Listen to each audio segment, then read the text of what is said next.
Hello everyone, it's Sandra here. We're looking in on the tote that I'm only using our semi-processed leaf mold as the source of carbon, although I am feeding these worms food on top of the leaves. I've used an egg carton to darken this tote because it doesn't have a lid and it's clear on all sides, and I just am mindful of worms not liking the light a little bit. So the bubble wrap on top is full of castings. Actually, there's probably worms in there, so I'll just fold it in on itself while I do this checkup. And so this looks like my feeding zone indicator. I don't see any worms on the top. That's interesting. I guess they are very near the top. The last few times I've been in here, when I remove the bubble wrap, oh yeah, you see there's always worms right on the top of this material. And there they are, right there. I must admit I was dragging this bin around a little bit, setting this chute up, so maybe I freaked the worms out a bit. All right, so I am noticing, the leaf stems are present, although very brittle in this material. So it's not as bad as using the dried leaves. But, the leaf mold that I have, given that it's only semi-processed, it looks like I'm going to get, lovely, the castings material is building up beautifully, but, what's starting to stick out more and more are these leaf stems, which is fine. I'm well used to dealing with those in my castings. Again, I cannot impress on you enough how beautiful the moisture is in this tote. It's not wet, it's not dry, it's just a perfect moisture. You can just see the worms, and it's even. There's no, normally, like when I go into totes, you get dry corners and whatnot. Not a chance. Like, I'm finding moisture seems to, maybe it wicks evenly through the leaves. Do you think that's the case when it's leaf mold like this? I don't know. But the moisture is just beautiful in this bin, in every corner. All right, so I'm just digging down into this corner. And so, I probably could get away with not feeding these worms supplemental food. Well, I know I could at all. But I am curious to see whether that leads to any differences. Do the worms, for instance, form worm balls around the food? Look at how dispersed they are in the leaves here. They clearly like this leaf mold. So it'll be interesting to see whether, when I go under my feeding zone, whether we see a concentration of worms there. All right, because I certainly found a lot over there.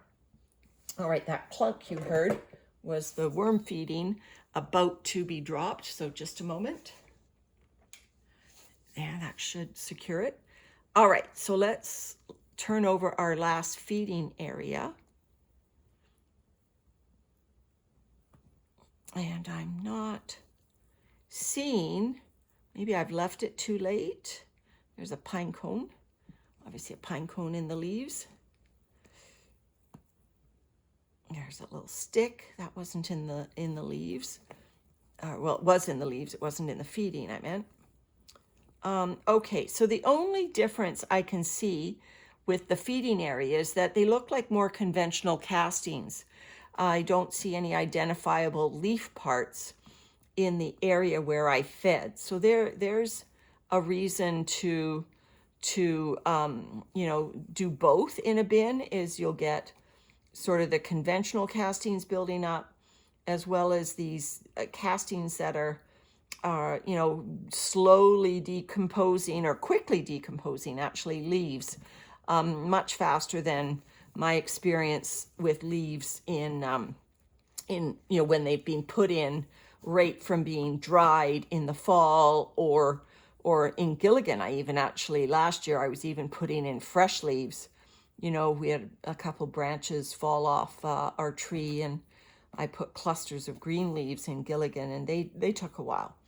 So this is definitely faster to process but and the moisture retentive properties are much better. I don't remember dried leaves, even when you moisten them. I didn't remember them having the same moisture retentive capacity. So I'm just down into these last two corners here. And you see that the castings or the vermicompost comes up from the corner, and you might say, oh, that looks a bit muddy. But, as soon as I put any pressure on those little compressed lumps, they just break right apart. So that is a sign that, the organic material not has not gone into a mud, but is able to be aerated and eventually, if I wanted to, dried out a bit. It'll be interesting to see how this bin, as it makes this final turn towards castings, how it how it deals with the drying process. Maybe I should take this one all the way to being siftable and dried. Okay, so I've just cleaned out that last corner. I think I've angered the residents enough. What do you think? Yeah, they are mad at me now. Interesting. I didn't measure this in the beginning, but having fluffed this bin, the bedding is noticeably higher in this bin than it was before. Okay, off the walls. So I'm not going to give it more carbon today. There's a pine cone. I do think there's enough carbon in here because the bedding is carbon. So I am going to feed down the middle again. And I'm going to give them a good feeding. We're headed out of town for a bit. So I'll drop some of the sticks and whatnot down there. If I see sticks, there's sticks.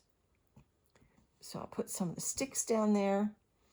But I'm going to give them, well, I mean, there's a lot of worms in here, but not, I don't know, probably several hundred.